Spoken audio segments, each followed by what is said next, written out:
Okay, I think I solved the problem on my noise. This is my rear brake shoe. It's for the e-brake, and this is like the heat, the protector for the brake.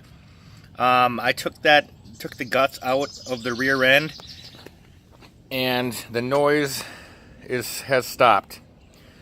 So I've heard of that before. So hopefully you have an easy fix like I did.